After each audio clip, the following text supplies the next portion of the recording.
তোমার ফ্রেন্ডদের মধ্যে নিশ্চয়ই এমন কোনো ফ্রেন্ড আছে যে কিনা পরীক্ষার আগে কম পড়ে আসে, এর পরেও পরীক্ষায় ভালো নাম্বার নিয়ে আসে। অন্যদিকে তোমার হয়তো এমন ফ্রেন্ডও আছে যে পরীক্ষার আগের রাতে বসে অনেক পড়ে, সবকিছু পড়ার চেষ্টা করে, এর পরেও নাম্বার কম আসে। তো এই দুজন স্টুডেন্টের মধ্যে পার্থক্য কি ছিল? পার্থক্য ছিল অ্যান্সার রাইটিং স্কিলের। প্রথম যে স্টুডেন্ট ছিল সে উত্তর লেখার সঠিক পদ্ধতি জানতো, যার কারণে সে যদিও কম পড়ে যায়, যদিও সে অ্যান্সার কম পারে, কিন্তু সে অ্যান্সার এমনভাবে লিখে তার মার্ক অনেক বেশি আসে। অন্যদিকে দ্বিতীয় স্টুডেন্ট অ্যান্সার লেখার সঠিক পদ্ধতি জানে না, যার কারণে সে যতই পড়ুক এর পরেও তার মার্ক ভালো আসবে না। যদি তুমি এই অ্যান্সার রাইটিং এর হ্যাক জেনে যাও, তাহলে তোমার সামনের পরীক্ষায় 10 থেকে 15 নাম্বার অনেক সহজেই ইনক্রিজ হয়ে যাবে। তুমি কি জানো, এই ভিডিওটি বানানোর আগে আমি অনেক টিচার এবং স্টুডেন্টের সাথে কথা বলেছি। এরা ওই টিচার যারা স্কুলে বোর্ড এক্সামে তোমার খাতা চেক করে, আর তারা আমাকে এমন একটি সিক্রেট বলেছে যেটা শুনে তোমরা সবাই শক হয়ে যাবে। তারা আমাকে বলেছে একজন ছাত্র অ্যান্সার কি লিখে সেটা ম্যাটার করে না, সে কিভাবে অ্যান্সার লিখে আসছে সেটা ম্যাটার করে। যদি সে অ্যান্সার লেখার সময় এমন কিছু স্টেপ ফলো করে, তাহলে আরামসে তার মার্কস ইনক্রিজ হবে। আর তারা এটাও বলেছে কিছু সাধারণ ভুল রয়েছে যেটা অনেকেই করে, যার কারণে তাদের উত্তর সঠিক হওয়ার পরেও টিচাররা মার্ক কাটে। আমি তাদেরকে ওই সব সমস্যা এবং সব ভুলের ব্যাপারে জিজ্ঞেস করেছি, এবং ওই সকল ভুল আজ আমি তোমাকে এই ভিডিওতে বলতে চলেছি। যার মধ্যে সবচেয়ে বড় ভুল হলো ব্যাড রাইটিং। অনেক টিচারদের মতে ব্যাড রাইটিং অনেক বড় মিস্টেক, আর এটার কারণেও নাম্বার কাটতে পারে। দ্বিতীয় হলো স্লো স্পিড। অনেক স্টুডেন্ট আছে যাদের স্পিড অনেক স্লো, যার কারণে যেটা হয় তাদের পেপার ছুটে যায়, আর এটা নিশ্চয়ই তোমার সাথেও হয়েছে। এখন আমি তোমাকে একটি কাজ দিব। তুমি যেটা করবে, তুমি কমেন্ট সেকশনে যাও আর তোমার নাম একবার টাইপ করো। যদি তুমি টাইপ করে থাকো, তাহলে দেখবে তুমি খুব দ্রুত টাইপ করে 1-2 সেকেন্ডে তোমার নামটি লিখে ফেলেছো। এখন একটি নোটবুক নিয়ে আবার তোমার নাম লিখো ওই নোটবুকে কলম দিয়ে। এখন তোমার লিখতে 5 থেকে 6 সেকেন্ড লাগবে। মানে আমরা টাইপ দ্রুত করতে পারি, কিন্তু আমরা যখন অ্যান্সার লিখি, নিজের নাম খাতায় লিখি, তখন সেটায় অনেক সময় লাগে। তো আমরা আমাদের লেখার স্পিড কিভাবে ইনক্রিজ করব, আমাদের টাইপিং স্পিডের মতো কিভাবে বাড়াবো, সেটাও তোমাদের আজ আমি বলবো। এছাড়াও কাটস ইন অ্যান্সার। অনেক টিচার বলেছে যারা বারবার অ্যান্সারের মধ্যে কাটে তাদের উপর টিচার অনেক বেশি বিরক্ত হয়, এরপর মনে থাকে না। আজকের সময়ে অনেক স্টুডেন্ট এই সমস্যা ফেস করে, তারা পড়ে যায় অনেক কিছু, কিন্তু পরীক্ষার হলে মনে থাকে না। তো এই সকল প্রবলেমের এক এক করে সলিউশন জানবো আজকের এই ভিডিওতে। সবার প্রথমে বোঝার চেষ্টা করি, প্রথম যে সমস্যা সেটা হচ্ছে ব্যাড রাইটিং। আমি অনেক টিচারের সাথে কথা বলেছি যে হাতের লেখার কারণে কি কোনো প্রভাব পড়ে। তো সব টিচারই বলেছে হ্যাঁ, অবশ্যই হাতের লেখার প্রভাব রয়েছে, কিন্তু প্রভাব তখন পড়বে যখন লেখা এতই খারাপ যেটা পড়ার অনুপযোগী তখন। কিন্তু যদি তোমার লেখা এমন যে পড়া যায়, তাহলে এটা তেমন প্রভাব ফেলবে না তোমার মার্কে। আর টিচার আমাকে বলেছে হাতের লেখা থেকে বেশি আরেকটি গুরুত্বপূর্ণ টেকনিক রয়েছে যেটা অনেক প্রভাব ফেলে তোমার মার্কে। সেই টেকনিকটি হলো অ্যান্সার সিকোয়েন্স। প্রত্যেক টিচার আমাকে বলেছে একজন স্টুডেন্ট অ্যান্সার কোন সিকোয়েন্সে লিখে এটা অনেক গুরুত্বপূর্ণ। যেমন তোমরা এখানে দুটি কপি দেখছো, এটা হলো কপি নাম্বার 1, যেখানে অ্যান্সার 1, অ্যান্সার 2 এভাবে নর্মাল ভাবে লেখা হয়েছে, আর দেখো মাঝে ফাঁকা রাখা হয়েছে। অন্যদিকে দ্বিতীয় স্টুডেন্ট, তার লেখাও নর্মাল, বাট সে ভুল সিকোয়েন্সে উত্তর লিখেছে এবং সে ফাঁকা রাখেনি, স্পেস অনেক কম, যার কারণে যখন এই স্টুডেন্টের খাতা চেক হবে তখন অটোমেটিক 3-4 নাম্বার কম পাবে প্রথম স্টুডেন্ট থেকে, যদিও তাদের পুরো অ্যান্সার সেম। সকল টিচারদের মতে যদি তুমি একটি নর্মাল অর্ডারে তোমার অ্যান্সার লিখো, তখন টিচারদের খাতা চেক করতে অনেক সুবিধা হয় 1 2 3 4 5 6 এই অর্ডারে। যদি তুমি কোনো প্রশ্নের উত্তর না জানো, তাহলে সেটা লাস্টে অ্যাটেম্প্ট করো, বাট মাঝখানে অ্যাটেম্প্ট করো না।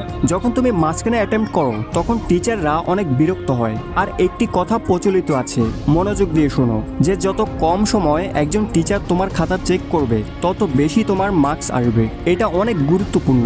এটি ছিল প্রথম সমস্যা। এখন যাওয়া যাক দ্বিতীয় সমস্যায়, যেটা হচ্ছে তুমি অনেক বেশি স্লো লিখো। তো তোমার এই সমস্যার সমাধান কি? তো এটার সমাধান হচ্ছে fast writing hack. Fast writing হ্যাকের মতে বেসিক্যালি দুটি পার্ট থাকে। প্রথম পার্ট হচ্ছে কিছু hand warm up exercise. Hand warm up exercise এটা আবার কি? দেখো বন্ধুরা, ইমাজিন করো 9টা বাজে তোমার পরীক্ষা।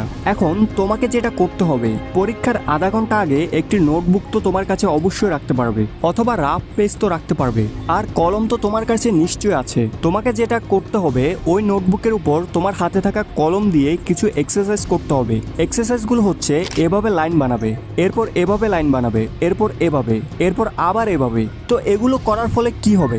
এগুলো করার ফলে তোমার হাত এবং ব্রেন মুভমেন্ট কোঅর্ডিনেট হবে। আর যখন তুমি উত্তর লিখতে যাবে তখন তোমার যে সমস্যা ছিল তুমি ধীরে ধীরে লিখতে, ওই সমস্যা শেষ হবে। তো এটা তো ছিল হ্যান্ড ওয়ার্ম আপ এক্সারসাইজ। এছাড়া আরেকটি স্টেপ ফলো করতে হবে, যেটা হলো এয়ার রাইটিং। যদি তুমি স্লো লিখো তাহলে এটার একটা সহজ সমাধান হলো তুমি প্রতিদিন লেখার প্র্যাকটিস করো। কিভাবে? তোমাকে হাওয়ার মধ্যে লেখার প্র্যাকটিস করতে হবে। মানে ইমাজিন করো তুমি কোথাও ট্রাভেল করছো, তুমি তোমার বন্ধুদের সাথে বাইকের পিছে বসে আছো, বাট তোমাকে ইমাজিন করতে হবে তোমার হাতে একটি কলম আছে আর সামনে একটি বই আছে, আর তুমি ওই বইয়ে তোমার নাম লেখার চেষ্টা করো। একবার তুমি এখনো চাইলে করতে পারো। এর ফলে যেটা হবে তোমার হাত মুভ করবে, আর হাত যত মুভ করবে তত তোমার রাইটিং স্পিড অটোমেটিক ইনক্রিজ হতে থাকবে। সুতরাং রাইটিং স্পিড বাড়াতে হলে দুটি সিম্পল স্টেপ। এক, ওয়ার্ম আপ এক্সারসাইজ। দ্বিতীয় হলো এয়ার রাইটিং। মাঝে মাঝে এয়ার রাইটিং করার চেষ্টা করো, আস্তে আস্তে তোমার রাইটিং স্পিড অটোমেটিক বেড়ে যাবে। যদি এটা করো তাহলে তোমার যে প্রবলেম পেপার ছুটে যায়, মানে উত্তর জানা থাকলেও সময়ের অভাবে লিখে আসতে পারো না, সেটা আর হবে না। ট্রাই করে দেখো। এখন যাওয়া যাক তোমার পরের সমস্যায়। এর পরের সমস্যা হলো তুমি লেখার মাঝে মাঝে অনেক বেশি কাটাকাটি করো। তুমিও হয়তো খেয়াল করেছো তুমি বারবার অনেক বেশি কাটাকাটি করো উত্তরপত্রে। আর টিচাররা যখন এরকম কাট দেখে তখন তারা অনেক বিরক্ত হয়। তাদের মতে যখন তুমি একটি উত্তর লিখে কেটে দাও তারা মনে করে তুমি অনেক খারাপ স্টুডেন্ট, আর তারা ওই জায়গায় তোমার নাম্বার কাটতে পারে। বাট এটার আমি একটা সমাধান দিব, সেটা হচ্ছে লং অ্যান্সার হ্যাক। একটা উদাহরণের মাধ্যমে বোঝার চেষ্টা করি। মনে করো এটা একটা প্রশ্ন, এটা তোমার পরীক্ষায় এসেছে আর তোমার মনে আছে এর উত্তর 4 অথবা 5 পয়েন্টে হবে। এখন তুমি যেটা করবে তোমার উত্তরপত্রের লাস্ট পেজে যাবে, সেখানে হেডিং লিখবে রাফ। এখন তুমি এখানে যে কোনো রাফের কাজ করতে পারবে, টিচার কিচ্ছু বলবে না। সুতরাং এই রাফের জায়গায় একবার ভেবে তারপর লিখবে তুমি কোন কোন পয়েন্ট লিখবে ওই প্রশ্নের উত্তরে। লেখার পর লাস্ট পেজ থেকে চলে আসবে ওই পেজে যেখানে তুমি মূল উত্তর লিখবে। এরপর পুরোপুরি এক্সপ্লেন করে ওই 4-5 পয়েন্ট সহ তুমি লিখে দাও। এর ফলে কি হবে? এর ফলে তোমার কাটিং অ্যাভয়েড হবে। এখন যাওয়া যাক তোমার পরের সমস্যায়, যেটা হলো মনে থাকে না। মনে থাকে না, এটার অনেক সিম্পল একটা সলিউশন আছে, একটা সিম্পল হ্যাক আছে। ওই হ্যাকের প্রথম স্টেপ হলো রিকল দ্য চ্যাপ্টার। মানে তুমি যেটা করবে, সবার প্রথমে তোমার কোনো উত্তর মনে আসছে না, তাহলে তুমি এটা দেখো সেটা কোন চ্যাপ্টারের। ধরে নিলাম তুমি চ্যাপ্টার আইডেন্টিফাই করেছো। এখন তুমি যেটা করবে টপিক আইডেন্টিফাই করবে, যে কোন টপিকের ব্যাপারে জিজ্ঞেস করা হচ্ছে।